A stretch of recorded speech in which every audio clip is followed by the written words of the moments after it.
In the morning sun, where the flowers bloom, colors burst like a painter's dream come true. Roses red and violets blue, every petal whispers something new.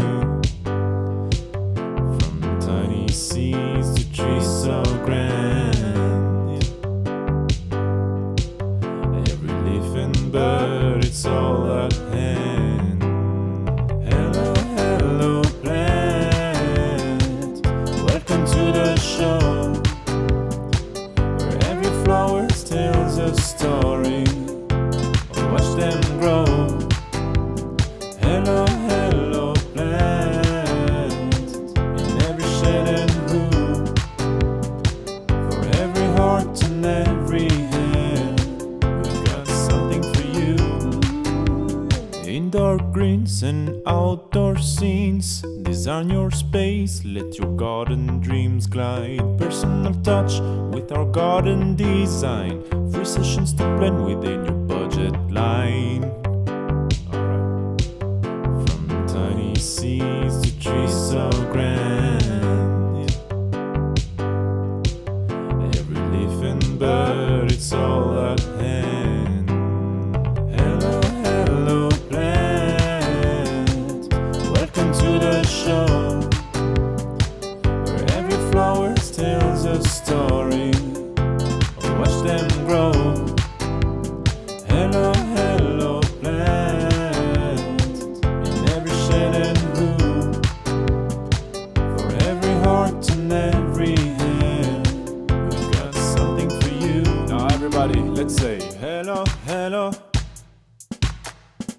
hello, hello, hello, hello, hello, hello. Hello, hello plant, welcome to the show, where every flower tells a story. Watch them grow. Hello, hello plant, and every shade and hue, for every heart and every hand, we've got something for you, just for you.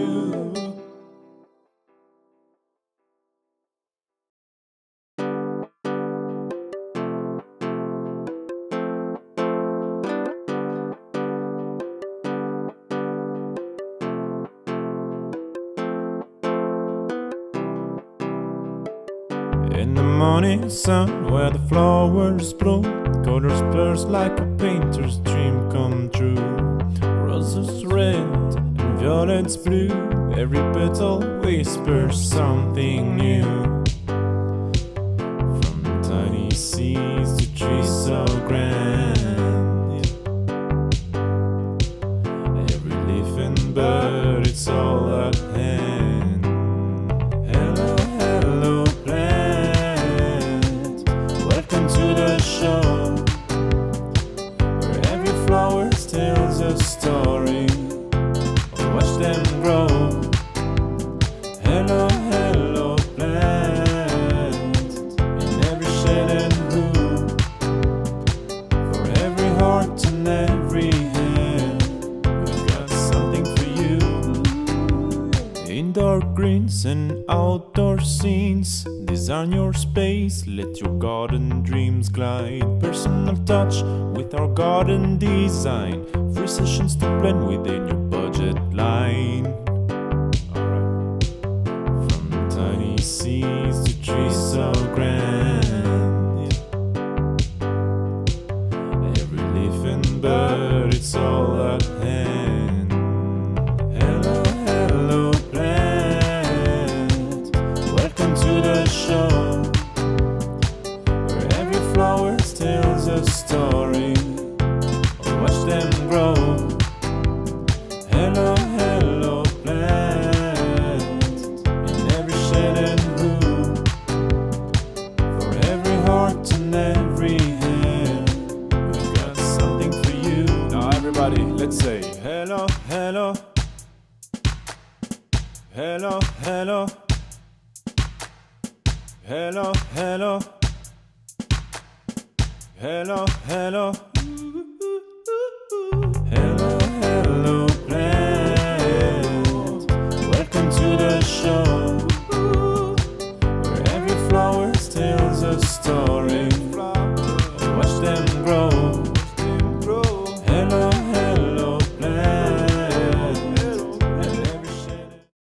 this sequence, Emlyn? Emlyn, can we do it in a different sequence? Hi everyone, my name is Danae and I am your host for today's Olive Live. So we're going to be chatting all about olive trees, the different varieties, what is best for what application. So like what's the best olive tree for a pot plant? What's the best olive tree for a windbreak? All sorts of things like that. So be sure to stay tuned. If you have any questions, do comment them below and we'll answer them live. Anything about olive trees. If it's a non-related olive tree question but still about gardening, we'll dedicate some time at the end to answer it. So just stick around till then. Yeah, as you can see, we've got a couple of fun olivey things out here in the front. How are you doing today, Chris? Great, thanks. I'll be sampling some of these olives while we go on. Yeah, why not? All right. So let's get right into it, Chris. Right. So, instead of talking about different varieties of olives, what I was going to do is talk about different applications and then which varieties you would apply and talk a bit about those applications. Olives make a great pot plant. They live for years in a pot. They love a trim. They can actually produce olives in a pot. But because they're wind hardy, heat hardy, and drought hardy, if you've got a difficult site, maybe it's a hot exposed area, it's on a rooftop of a building, it's windy, a difficult spot, potted olives are great. And then what they do is that they give off that beautiful Mediterranean flavour. The olives just look Mediterranean. So if you want that Mediterranean flavour or really modern look, and it's an exposed or difficult site, it doesn't have to be exposed to it, but it maybe that's where you might consider an olive. Now, different olives you could use in pots. If you had a smallish pot or you just want a little tiny olive, there's one called Bambolino. Now Bambolino doesn't produce much fruit and it loves to be trimmed. It's got dense fine foliage and you could turn that into a ball on a stick. Very good for a small topiary or a small pot. So that's your Bambolino. Then your Jumbo Kalamata is also a slow, small growing tree that produces the big dark fruit. And that can be quite good in a pot, along with your Kalamata. They're very, very similar. The Jumbo just has bigger fruit. And then your Garden Harvest is a prolific producer, but it's a tree that only grows naturally to 2 metres. So it would be one that would be very easy to keep small and bushy and produce lots of fruit. And pruning olives is essential for getting good fruit. And then Manzanello is a good producer, for table or oil, and it is nice and lush. And then if you wanted a nice big lush olive in a big pot, you could go for a Swan Hill, and a Swan Hill doesn't hardly produce any fruit. So you're not going to get, if you're not into the fruit, you're not going to get the mess of the fruit. So they're the good ones for a pot. And in a pot, use good potting mix. Top them up with a bit of dolomite lime every year. Keep them well watered. Give them, in the heat of summer, give them a good drink every day. But they're a great, tough, beautiful Mediterranean flavoured plant in a pot. Now, as a feature tree, your best olives are probably, so as a feature tree, you could put one in the middle of the garden. You could put one, out in the middle of a large lawn, and they make a beautiful evergreen feature tree. And the really strong growers would be your Manzanello, your Verdal, and they'll produce fruit and be a feature tree.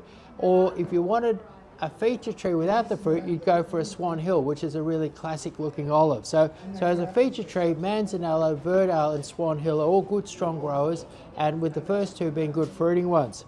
Now, as a hedge, olives can be trimmed into a nice narrow kind of a hedge, and they can be trimmed into a nice narrow kind of a hedge. And as a hedge,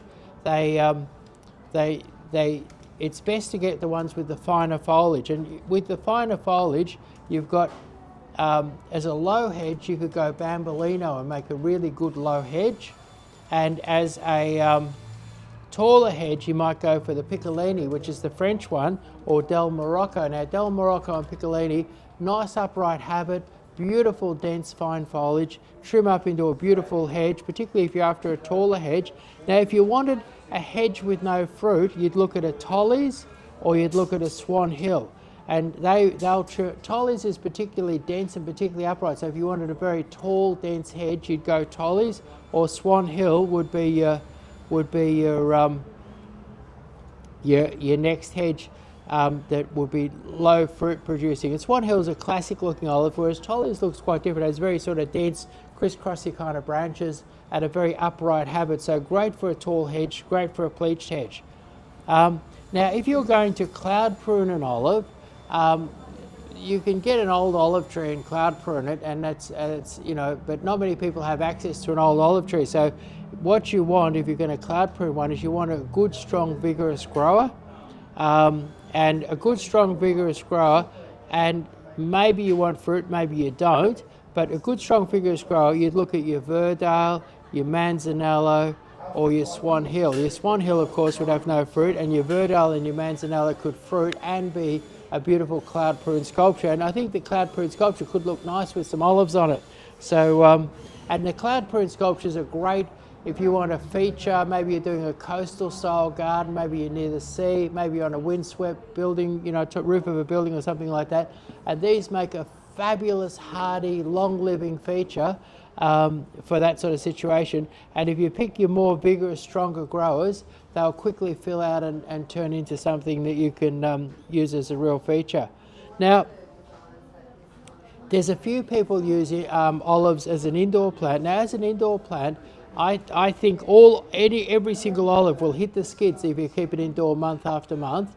But if you wanted to keep an olive indoors and you don't want to keep it and you don't want it to hit the skids or go backwards, what you do is buy 2 olives exactly the same and keep one outside and one inside and swap around week or 10 days about in and out. Don't leave them in for too long because they might get sunburnt when they go out because they lose their sun hardiness. So a week about or a 10-day about turnaround should keep your olive nice and healthy. And I think that could be done for year after year if you turn them around. And I reckon that a garden harvest olive, because of its nice bushy nature, the fact that it fruits as a small tree and it's naturally quite a small tree and it's very, very thick and bushy, I think that a garden harvest might be the best one for an indoor situation. Now, and for anyone asking questions in the comments, we're going to dedicate a part at the end to answer them, so please stick around and we will answer your questions.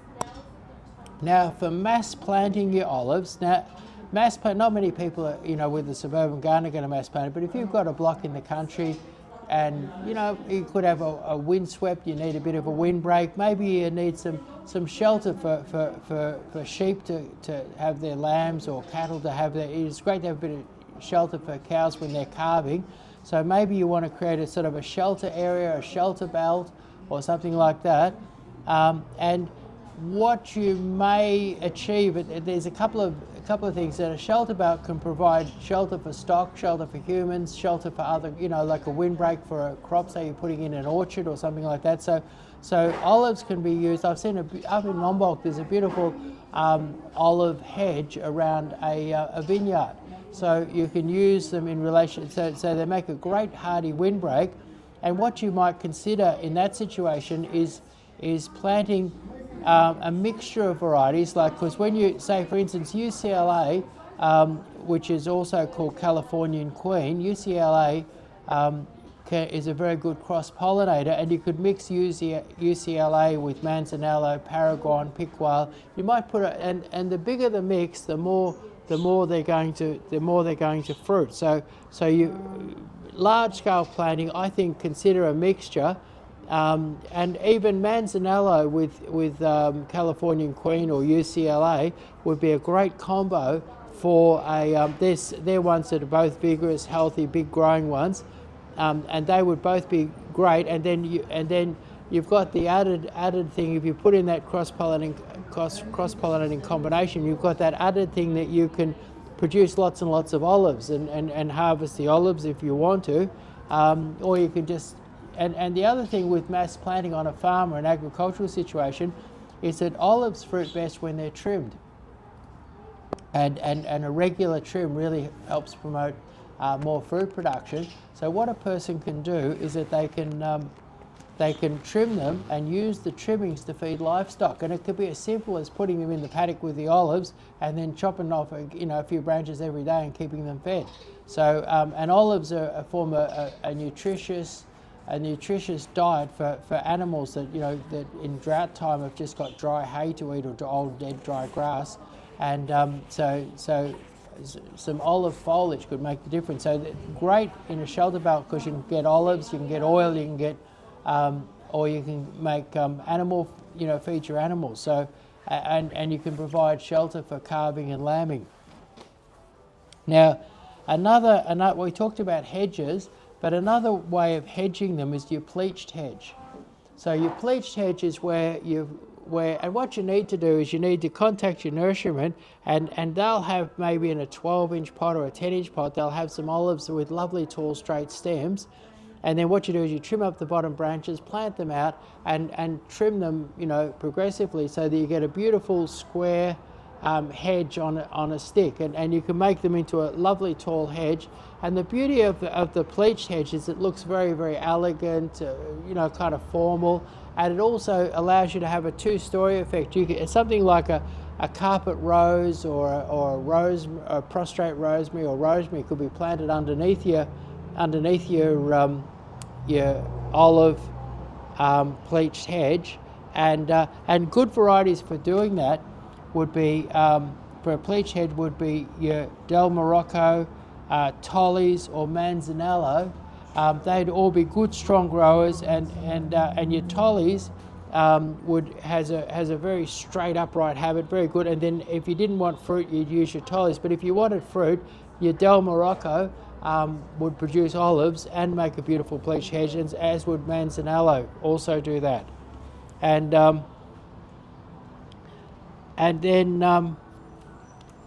then apart from that, that really covers most of the applications of olives in the landscape. So they're the different varieties that you might use in those different situations. The next, the other thing is oil production. Now, if you're into oil production, say you're planting them with a view to extracting oil in the future, what I would use is Paragon and Picual are probably the two top oil producers, and if you're going to produce oil, you'd probably be planting quite a few olives. So you'd probably add a bit of UCLA and a bit of Manzanello and get some cross pollination going, and that would get you your oil production. And with the UCLA and Manzanello, you'd also have a few, you know, some good table ones. And then if you're into table olives, the number one table olive in the world is the Kalamata. The Kalamata is not a great strong tree, and if you're in sort of cold country or something, if you're in sort of cold, wet country, you like say, you know, around Macedon or somewhere like that, your Kalamata is really not going to do well, and you do much better with a UCLA or a Manzanello. And Picual also does quite well in that colder country. So, but if you're after table grapes, it's Kalamata is the number one, and they need good warm country. But it's a bit of a slow grower, and it's a bit of a difficult plant. And you might find that you'd get more production from, say, a UCLA and a Manzanello. They're both really quite good table olives, and they're fast growers and heavy producers. And in terms of getting fruit from your olives, you're looking at 3 to 4 years before you start to get, you know, good. If your olives are growing really, really well, you're looking at 3 to 4 years. Now, the next thing is really I've gone through the different olive varieties that you could use for different applications, but having selected which olives you're going to do, planting them is kind of the same all round. What olives love is they like sun. They like sun. They like lime. Where they grow naturally around the Mediterranean is in broken limestone country, so they'll tolerate quite alkaline soils, and in acidy soils, which a lot of Victorian soils are very acid, lime is required. And it would be, I reckon you could actually put, if you're in sort of typical Victorian acid clays, I reckon you could put a nice dose of dolomite lime on your olives when you plant them, and do it every year afterwards, to sort of make it feel like they're in the Mediterranean and they got that nice.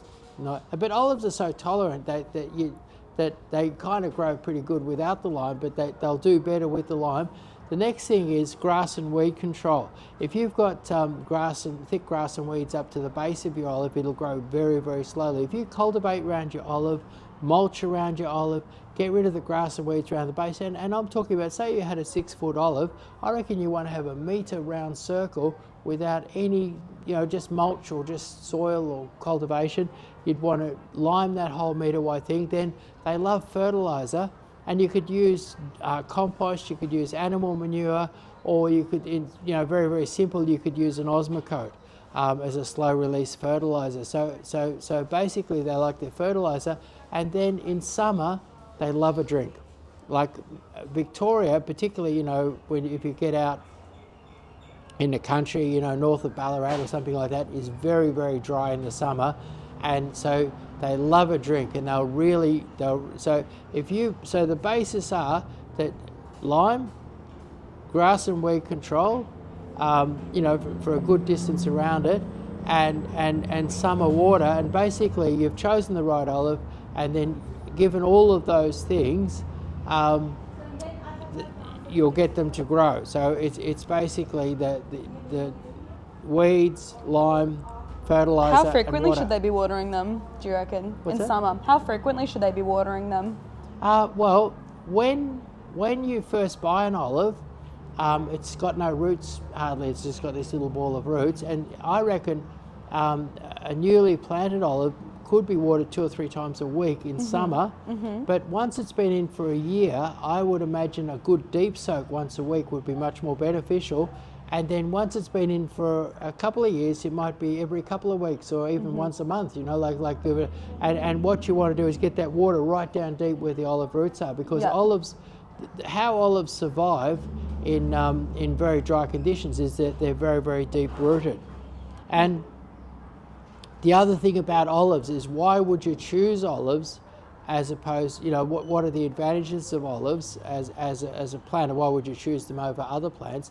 And so the reason why you might choose an olive is that, first of all, it gives you that sort of Mediterranean look. So if you want that Mediterranean look around the property, and you're going to combine it with some lovely bright pink carpet roses, a bit of rosemary or something like that, and you can very easily create that Mediterranean feel.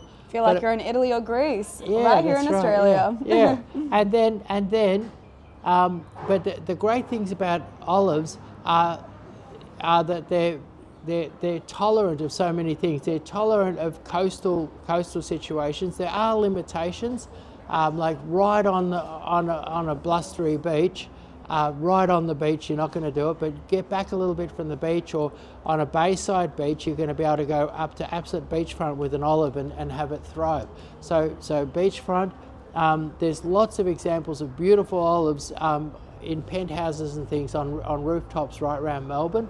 So olives, that very exposed, difficult site, the rooftop site, olives are fantastic. Dry country, like in a place like Shepparton or at the back somewhere, you're going to find that once you've got your olive established, you can have an olive as an avenue and virtually give it no attention at all for year after year, and have it survive and do well. You might have to water it a bit to get it going, but once you've got it going, they're really, really tough. So, and then poor soil. So and then the other thing is a lot of Victoria, and people have noticed it particularly this year, a lot of Victoria is prone to really, really hard frost. And one of my customers has got a large olive orchard, and he's had -6 this year, and the olives are looking fine. So a lot of things at -6 are in serious trouble, but his olives are looking fine at -6. That's a really hardy tree. Yeah. So right down to -6, your olive can do really, really well. So they're a tree that, for a difficult site, like they're a beautiful tree and they add that Mediterranean flavour, but for the frosty, the hot, the dry, the windy, the exposed to the sea, the rooftop, whether it be in a pot or in a garden bed, your olive is a really smart, hardy choice. And then it has the benefits of your olive leaves, your tasty olives, and your oil. Can we chat a bit more about cross-pollinating, Chris? And, you know, if we're planting, let's say, 2 olive trees, what kind of combination should we be going with species-wise? Well, what people say is that your Californian queen is the sort of the tart of the bunch. It'll pollinate anything. And then, but any mix will increase any mix will increase the amount of fruit. So orchards often put 2 or 3 different olives in. So, for instance, if you were planting a Kalamata, I would recommend a Manzanello or a Californian Queen to go in with it.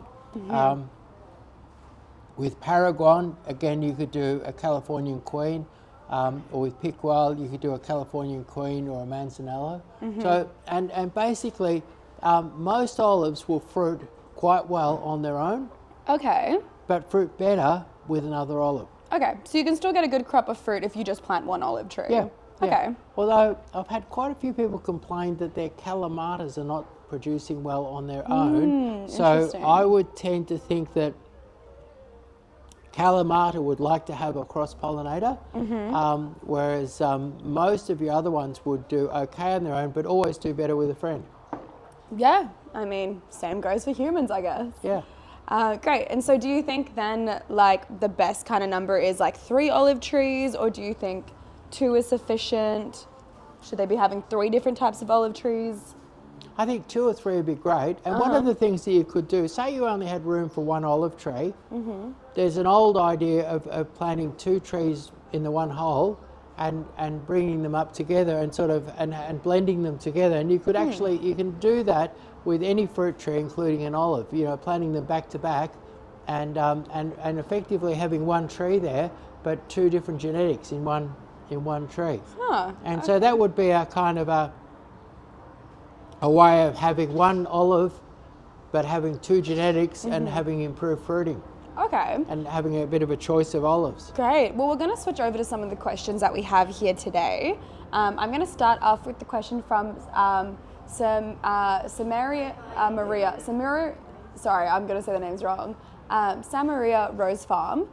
So they're saying we moved to farm in northeast Victoria and there are 400 olives in few varieties and we want to keep much shorter to easy, so it's easier to harvest.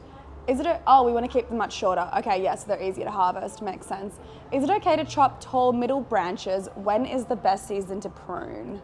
It's interesting. I'm not a real expert on olive in the orchardy situation, but I stopped and looked at a big olive orchard in Pakenham, and I'd say in autumn they've chopped them back very, very hard. I saw branches that were cut off with maybe 3 inches or 9 centimeters round, so cut back really, really hard, and I felt that was probably done a bit early in the season. And with most evergreens, I would tend to want to prune them towards the end of winter.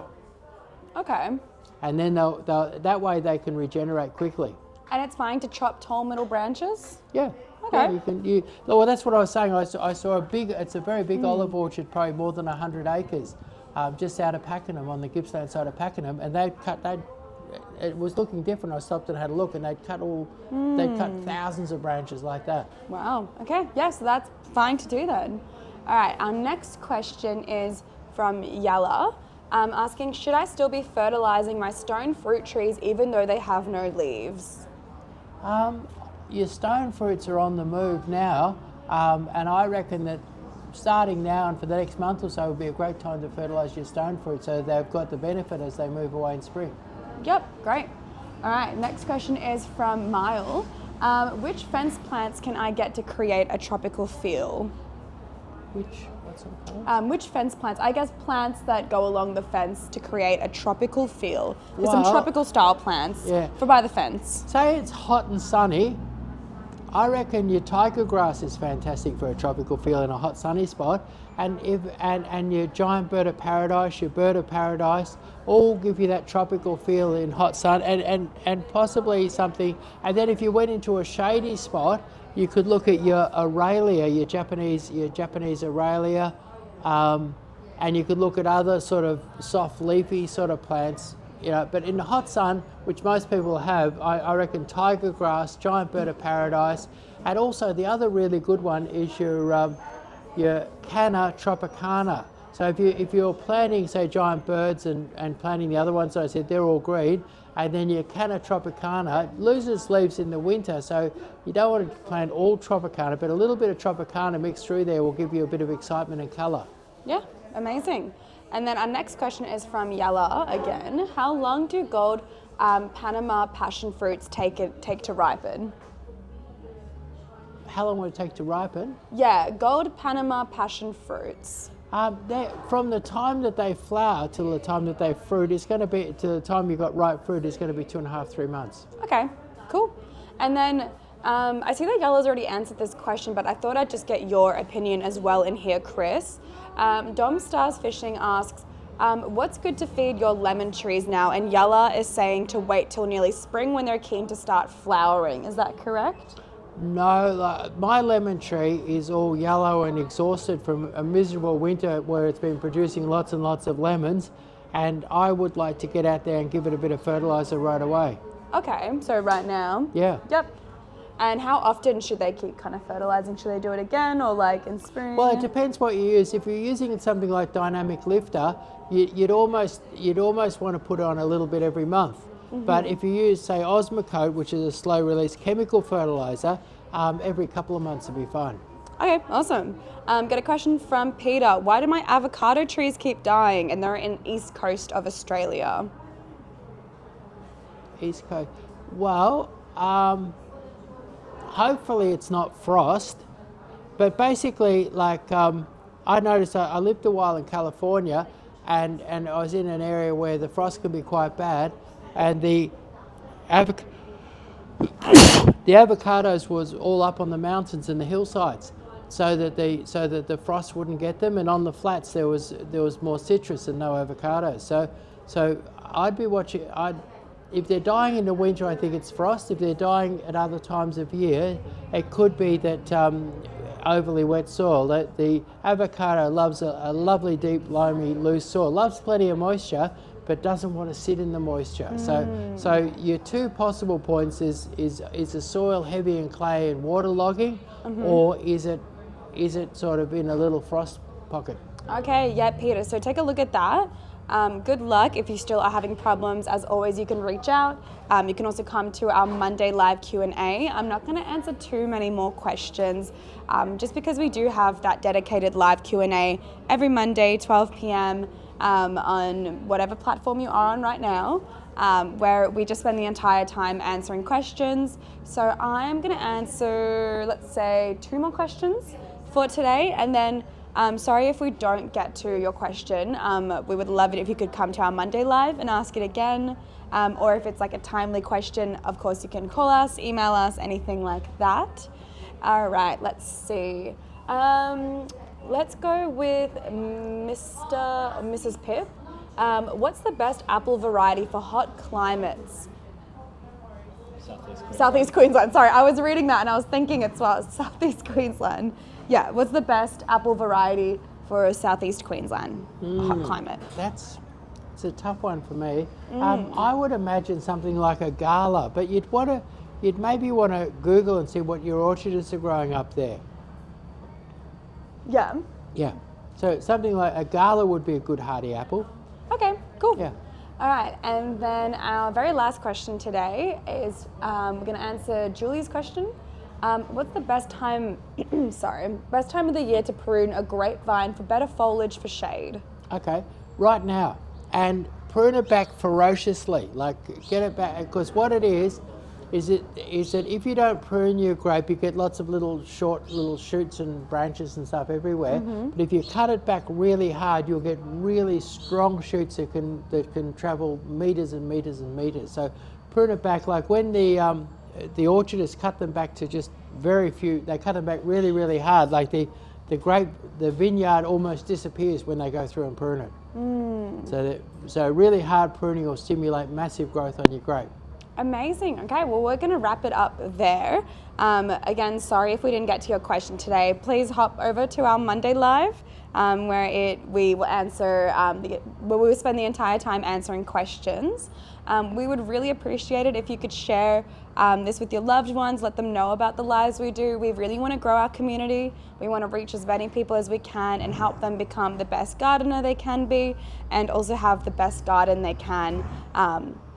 So we would really love that if you could let others know about the lives that we do. So yeah, we got our live Q&A on Monday, and then we tend to do a lecture kind of topic like we've done today about the olive trees. As of yet, we haven't decided what we're doing next week. So if you have anything that you want to learn more about, maybe chuck us a DM, maybe slide into our DMs, or even comment something now, and we can take it under consideration. So we will be posting though on our socials what the topic will be about, so you can get keen for that. And yeah, I hope the rest of your Tuesday is lovely. Thank you.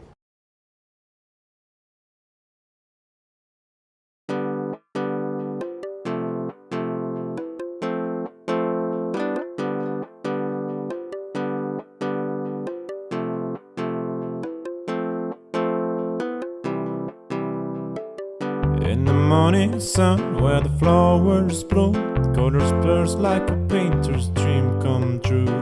Roses red and violets blue, every petal whispers something new. From tiny seeds to trees so grand, every leaf and bird, it's all at hand. Hello, hello, plant, welcome to the show, where every flower tells a story. Watch them grow. Hello, hello, plant, in every shade and hue, for every heart and every hand, we've got something for you.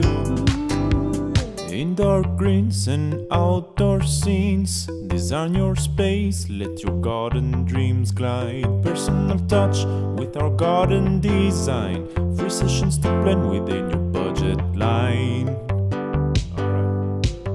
From tiny seeds to trees so grand, every leaf and bird, it's all at hand. Hello, hello, plant, welcome to the show, where every flower tells a story. Watch them grow. Hello, hello, plant, in every shade and hue, for every heart and every hand, we've got something for you. Now everybody, let's say hello, hello, hello, hello, hello, hello, hello, hello.